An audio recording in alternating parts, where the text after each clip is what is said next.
Terganggu nih saya. Hah? Oh dia. Silakan video. Kan kapan lagi? Silakan.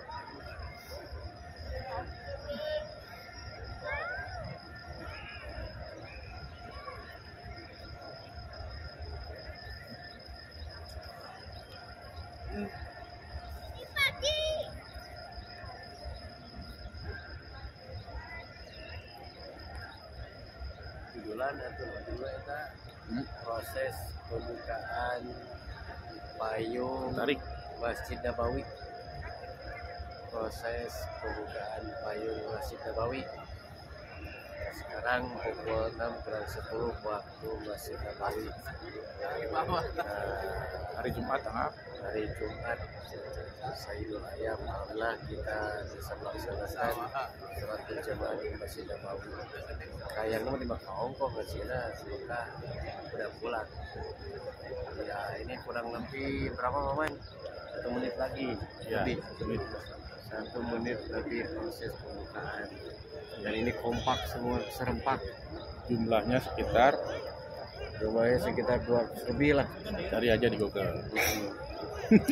Ini kompaknya bukan tuh. Wah, dan ini bisa meredam panas sekitar 8 derajat.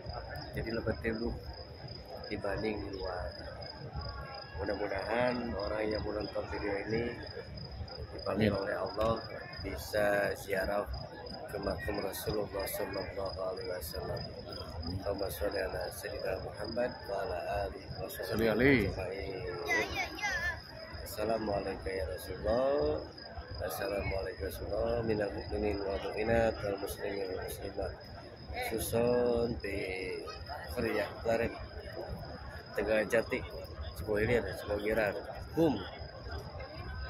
semuanya Sukses. Jadi ketika setan-setan ini berkumpul, ya, mereka saling menunjukkan kebolehan mereka, hasil kerja mereka. Ya. Ada yang sudah membuat orang bisa mencuri, ada orang yang bisa membuat orang bermaksiat. Namun itu semua dianggap oleh si setan senior ini merupakan suatu hal yang biasa. Tiba-tiba ada muncul satu setan, ya, dia bilang, saya udah bisa yang namanya memisahkan antara suami dan istri. Maka ketika ada setan yang bilang seperti itu, oh ini dengerin, ini nih yang paling bagus di antara kalian semua. Sekarang kamu sudah bisa menjadi senior. Nah, dari situ bisa kita lihat bahwasanya setan itu paling mengutamakan kalau misalnya bisa membuat kita terceraikan. Artinya bisa saling bertikai, ya. Dan hal ini juga berlaku di luar suami istri. Ya, di sini kita itu semuanya saudara, muslim itu semuanya bersaudara. Tapi setan itu paling kalau misalnya kita bisa saling bermusuhan sesama saudara muslim. Makanya ketika kita berada di sini bercampur dengan saudara-saudara muslim yang lain, ya, kalau bisa kalau tersinggung jangan diambil hati. Ya, karena kita di sini berkumpul dengan berbagai macam rukun, berbagai macam yang namanya adat dan budaya, ya, mungkin gestur ataupun apapun itu, ya, kadang-kadang itu tersinggung menurut kita, tapi belum tentu tersinggung untuk mereka. Lebih baik kita mengalah. Ya. Dan itu kalau di luar jemaah kita, termasuk juga di dalam jemaah kita sendiri, terhadap teman sekamar, ya, bisa jadi Bapak Ibu sekalian, ketika kita mengalah kepada seseorang, itu sudah punya nilai tersendiri di hadapan Allah Subhanahu wa Ta'ala. Bisa jadi itulah yang nantinya menjadikan amalan-amalan kita diterima oleh Allah Subhanahu wa Ta'ala. Kan kita nggak ada yang tahu Bapak Ibu sekalian. Ya. Sama seperti kita dalam beribadah-ibadah yang lain. Jadi ya, waspadalah Bapak Ibu sekalian terhadap tipu daya setan. Dan Nabi SAW sudah bersabda, la yu'minu ahadukum hatta yuhibbu akhihi ma yuhibbu li nafsihi. Tidaklah beriman, maksudnya tidaklah beriman bukannya tidak beriman sama sekali tidak. Artinya tidaklah sempurna iman kalian sampai kalian mencintai saudara kamu seperti itu nasihatnya kedua. Lalu nasihat yang ketiga, ya, hendaknya Bapak Ibu sekalian ketika mengamalkan sesuatu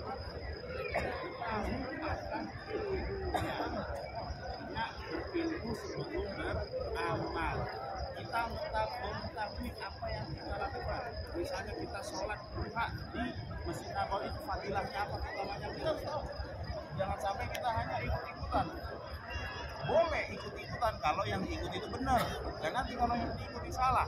Kayak misalnya Bapak Ibu di sini itu berkumpul semua mazhab, entah itu mazhab Maliki, entah itu mazhab Hambali, entah itu mazhab Hanafi, ya, semuanya berkumpul di sini. Salah satu contoh Bapak Ibu, ketika kita sholat jenazah, berapa salamnya? Satu salam. Kalau Bapak Ibu tahu, itu satu salam. Adapun yang salam kedua itu adalah suara. Kenapa kok salamnya satu? Karena di sini mazhabnya mayoritas adalah mazhab Ahmad. Sedangkan kita di Indonesia itu mayoritas adalah mazhab Syafi'i yang salamnya dua. Nah, dari situ aja kita sudah bisa lihat berbagai macam mazhab yang ada di sini. Tapi Bapak Ibu nggak usah khawatir. Bapak Ibu cukup mengamalkan apa yang sudah Bapak Ibu tahu, bukan berarti Bapak Ibu harus ikut-ikutan. Oh, yang ada sholat yang tanpa sedekap misal, nah nggak harus kita ikut. Ya, cukup apa yang kita ketahui dan kita pelajari di Indonesia itu sudah cukup. Ya, makanya kalau misalnya ada sesuatu hal yang mungkin kurang dimengerti bagi Bapak Ibu sekalian, silahkan bertanya kepada ahlinya. Jawaban kan dijelaskan, ya. Kalau misalnya tanyalah kepada ahlinya jika kamu tidak mengetahui. Jadi jangan sungkan-sungkan bertanya Bapak Ibu sekalian. Apabila Bapak Ibu sekalian tidak paham terhadap sesuatu, silahkan tanya kepada kami. Ya, kalaupun kami tidak mengetahui akan hal itu, akan kita tanyakan kepada yang lebih tahu. Oke. Ya. Lalu nasihat yang terakhir Bapak Ibu sekalian, ketahuilah Bapak Ibu sekalian bahwasanya Allah Subhanahu wa taala sudah menetapkan hal-hal yang wajib dan hal-hal yang sunnah. Hal-hal yang wajib dan hal-hal yang sunnah. Yang namanya wajib itu harus dilakukan. Kalau nggak dilakukan mendapat dosa. Hal-hal sunnah, kalau hal-hal sunnah apa? Hendaknya dilakukan, kalau misalnya tidak dilakukan tidak mendapat apa-apa. Maksudnya apa sih? Kenapa bisa bedakan antara wajib dan sunnah? Karena gini Bapak Ibu sekalian, mungkin karena ada yang tidak berlandaskan dengan ilmu, akhirnya kebanyakan dari kita lebih mementingkan yang sunnah dibandingkan yang wajib. Lebih mementingkan yang sunnah dibandingkan yang wajib. Contoh nih Bapak Ibu sekalian ya, mencium hajar aswad. Mencium hajar aswad itu apa hukumnya? Sunnah. Ya. Tapi menjaga kehormatan, menjaga darah sesama muslim itu adalah wajib. Nah, maksudnya apa? Jangan sampai Bapak Ibu sekalian, karena kita egoisan kita mau mencium hajar aswad, kita menghalalkan berbagai macam cara, termasuk menzolimi saudara kita. Saya ngomong seperti ini mungkin Bapak Ibu belum lihat keadaan di sana. Tapi nanti kalau misalnya Bapak Ibu lihat keadaan di sana, Bapak Ibu bakal berpikir ulang yang namanya mencium. Kali ini saya sampaikan di sini supaya apa? Karena sering sekali saya lihat orang-orang yang berasal dari sana ketika sudah berhasil mencium, yang masing-masing ada yang terluka. Bahkan kalau yang perempuan itu sampai ada yang terluka jilbabnya. Pokoknya lebih banyak mudorotnya dibandingkan manfaatnya. Ya. Entah kita di sana kita celaka karena orang lain atau kita mencelakakan orang lain. Maka Bapak Ibu, ya, kita nggak usah dilihat lagi. Ya, makanya Bapak Ibu sekalian hendaknya dipikir-pikir lagi kalau kita mau menzalimi orang lain. Ya, hal-hal seperti itu adalah sunnah. Tapi menjaga kehormatan, menjaga darah bersama muslim itu wajib. Ya, niscaya kalau misalnya kita berbuat kepada orang lain, berbuat baik pada orang lain, kita nasibi pahalanya dilipat gandakan. Kebalikannya, kalau misalnya kita menzalimi orang lain, melakukan orang lain, maka dosanya pun juga akan dilipat ganda. Ya, makanya kita harus tahu apa yang wajib, apa yang sunnah. Kalau misalnya mencium hajar aswad nggak bisa, ya lakukan yang kita bisa. Yang bisa apa? Kita bisa yang namanya berdoa di multazam. Kita bisa yang namanya berdoa di Hijir Ismail. Kita bisa bertawaf di Ka'bah. Banyak sekali masih banyak cara-cara selain nyium hajar aswad untuk bertabaruk dengan dengan Masjidil Haram banyak. Namun kenapa saya juga heran, seakan-akan itu menjadi prestasi tersendiri untuk yang namanya mencium hajar aswad. Bahkan sampai ada jokinya. Ini pengalaman baru saja menjelaskan ya. Nabi SAW pun ketika beliau tidak bisa yang namanya mencium hajar aswad, beliau pakai tongkat, pakai isyarat, karena Nabi SAW tahu ya ini nanti akan mencelakakan umat. Bahkan Umar bin Khattab ketika saat akan mencium hajar aswad, dia berkata seperti ini, innaka hajarun la tanfa wa la tadur. Wahai hajar aswad, sesungguhnya aku tahu bahwasanya kamu itu adalah batu yang nggak bisa memberikan manfaat dan mudarat. Kalau seandainya kekasihku yaitu Muhammad SAW tidak mencium, niscaya aku pun tidak mencium. Ya. Tapi apa artinya kalau kita bisa mencium hajar aswad, tapi kalau kita mencelakakan orang lain? Jadi, Bapak Ibu sekalian, harap diperhatikan hal-hal seperti itu, karena banyak sekali dari kita itu yang beribadah hanya karena hawa nafsu. Sedangkan ibadah yang diterima itu adalah ibadah yang sesuai dengan tuntunan Nabi dan ibadah yang berasal dari hati ikhlas niat menggapai ridho Allah, bukan ridho manusia.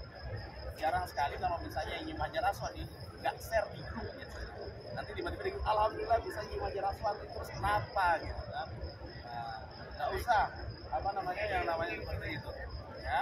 Sekali lagi ya, itulah Bapak Ibu sekalian beberapa nasihat-nasihat ya, ulama-ulama sini terhadap para peziarah, karena ulama-ulama sini bagaimanapun sudah berpengalaman. Pemerintah Saudi Arabia ini sudah puluhan tahun mengurus yang namanya orang-orang para jemaah haji dan umroh, dan alhamdulillah mereka pun setiap tahunnya mengadakan evaluasi dan pengembangan. Ya, maka ini juga harus berkesinambungan, ya, merespon dengan baik terhadap apa yang mereka lakukan. Ya, Bapak Ibu sekalian, mungkin Bapak Ibu sekalian itu saja yang dapat saya sampaikan, ya. Dan saya menasihati kepada Bapak Ibu sekalian agar selalu menjaga ibadahnya. Karena kita di sini itu tidak selamanya, kita di sini hanya sementara di tempat-tempat ini, apalagi hari ini adalah hari Jumat, Bapak Ibu. Di hari Jumat ini itu volume pengunjung Masjid Nabawi dan Masjidil Haram itu lebih ramai daripada biasanya, karena hari liburnya para masyarakat Saudi itu adalah hari Jumat dan hari Sabtu. Jadi ini adalah weekend bagi mereka, dan biasanya ketika mereka weekend, masyarakat sini menghabiskan waktunya untuk sholat di Masjid Nabawi. Makanya bisa dilihat tadi malam itu rame, terus nanti akan menjadi rame. Nanti kalau misalnya udah hari Sabtu, udah hari Ahad, itu kembali lagi seperti hari-hari biasa.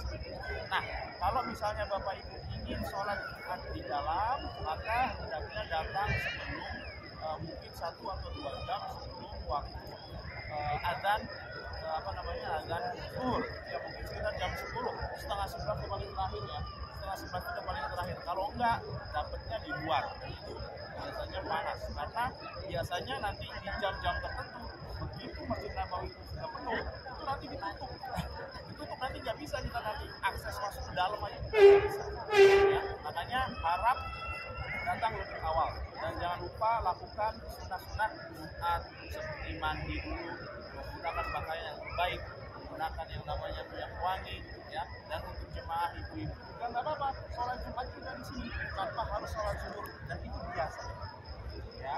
Kapan lagi bisa melaksanakan yang namanya sholat Jumat di Masjid Nabawi Asy-Syarif? Boleh ya, usahakan datang lebih awal supaya dapat tempat di dalam. Kalau di dalam itu kan lebih enak, dingin. Cuman hati-hati Bapak Ibu sekalian, kalau misalnya udah di dalam ya, usahakan jangan minum. Bukannya saya melarang minum, tapi takutnya geser. Soalnya kalau udah keluar nanti nggak bisa masuk lagi. Jadi kalau misalnya mau minum, pulang seperti itu. Karena kan lumayan lama waktunya, kalau dari jam 11 sampai jam 12. Dan hendaknya ketika kita dari hari Jumat ini sunah-sunahnya membaca Yasin, membaca surat Al-Kahfi. Jadi waktu yang panjang itu bisa kita gunakan untuk tilawah, membaca Al-Quran. Dan di hari Jumat itu menurut hadis Bapak Ibu sekalian, di dalam waktu hari Jumat itu ada waktu yang mustajab untuk berdoa, yaitu antara waktu asar sampai dengan waktu maghrib. Di situ ada waktu yang mustajab untuk berdoa. Maka kalau misalnya bisa Bapak Ibu hendaknya berdoa di waktu tersebut, karena kita sekarang sudah berada di Masjid Nabawi, kita berada di hari di dua waktu tersebut, maka alangkah sangat disayangkan kalau kita menyanyiakan waktu tersebut. Dan juga hari ini hari Jumat, hari yang afdal untuk bersedekah. Jadi kalau bisa nanti setelah ini mungkin akan Ustaz Muhammad akan jelaskan nanti kalau kita nanti mau mengadakan sedekah kolektif, ya sedekah Jumat. Terus caranya nanti gimana? Nanti mungkin Bapak Ibu bisa sisihkan berapapun uangnya, ya sisihkan, ya kita kumpulkan, nanti akan kita belikan makanan, apakah itu kurma atau itu jus atau hal yang lain. Nanti Bapak Ibu sendiri yang akan bagikan ketika ya nanti ya Bapak Ibu sendiri yang nanti mungkin akan bagikan ketika para peziarah, para pengunjung Masjid Nabawi mau berangkat ke Masjid Nabawi. Jadi insya Allah kita dapat pahala sedekah, pahala sholat, dan banyak pahala-pahala yang kita dapat kumpul di sini. Yang namanya uang Bapak Ibu sekalian itu bisa dicari kalau kita pulang. Tapi waktu untuk sini tuh belum tentu. Ya, ada orang yang punya uang banyak, badannya sehat, tapi hatinya nggak tergerak ke sini. Ya, tapi kalau kita udah di sini, ya kita manfaatkan sebaik-baik mungkin. Yang mungkin itu saja yang dapat saya sampaikan pada pagi hari ini. Mudah-mudahan ada manfaatnya. Wabillahi taufiq wal hidayah. Assalamualaikum warahmatullahi wabarakatuh. Waalaikumsalam warahmatullahi wabarakatuh.